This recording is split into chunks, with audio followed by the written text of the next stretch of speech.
बड़ी खबर मैं आपको बताने जा रही हूं और खबर यह है कि महज चंद मिनट बाद मतलब आधे घंटे से भी कम का इंतजार बाकी रह गया है। देश के प्रधानमंत्री नरेंद्र मोदी देश को संबोधित करने वाले हैं। घड़ी में जैसे ही शाम के 5 बजेंगे वैसे ही प्रधानमंत्री नरेंद्र मोदी का देश के नाम ये संदेश आपके सामने होगा। देख रहे हैं आप, काउंटडाउन चल रहा है। 28 मिनट 12 सेकंड 11 सेकंड लगातार इंतजार की घड़ियां घटती हुई, क्योंकि शाम 5 बजे प्रधानमंत्री नरेंद्र मोदी आएंगे। प्रधानमंत्री नरेंद्र मोदी का संबोधन, जीएसटी सुधार पर संबोधित करेंगे प्रधानमंत्री नरेंद्र मोदी। ये कयास लग रहे हैं।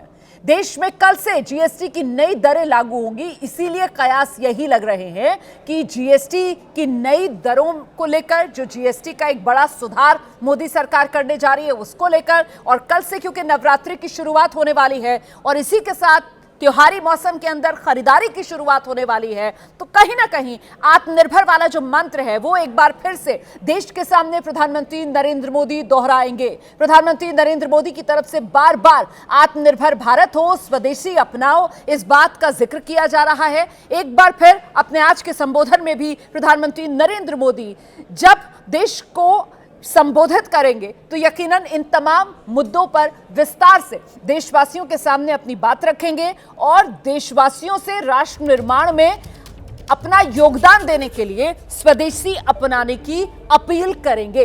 गर्व से कहो, स्वदेशी हम अपनाते हैं, स्वदेशी हम बनाते हैं। आत्मनिर्भर भारत के लिए ये महत्वपूर्ण कदम है और कल से लागू होने वाली नई दरों में कई चीजों की कीमतें कम होने वाली हैं, जिसपे आम जनता को बहुत बचत होने वाली है। जीएसटी लागू होने के बाद से ये सबसे बड़ा सुधार है। जीएसटी की अब कल से सिर्फ 2 दरें ही रह जाएंगी, 5% वाली, 18% वाली, और उसमें भी ज्यादातर जो सामान है वो 5% वाली दर में ही आएगा। एक 40% वाली जीएसटी की दर जो सिर्फ लग्जरी गुड्स के लिए रखी गई है। और त्योहारों का ये मौसम है, आम जनता के लिए बहुत बड़ी सौगात ये जो जीएसटी का सुधार मोदी सरकार ने जो बड़ी मजबूती से अर्थव्यवस्था को ताकत देने के लिए कदम उठाया है, इसे माना जा रहा है।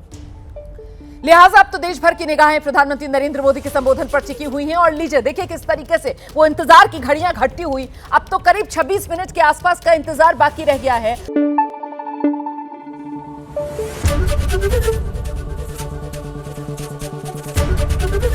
एबीपी न्यूज आपको रखे आगे।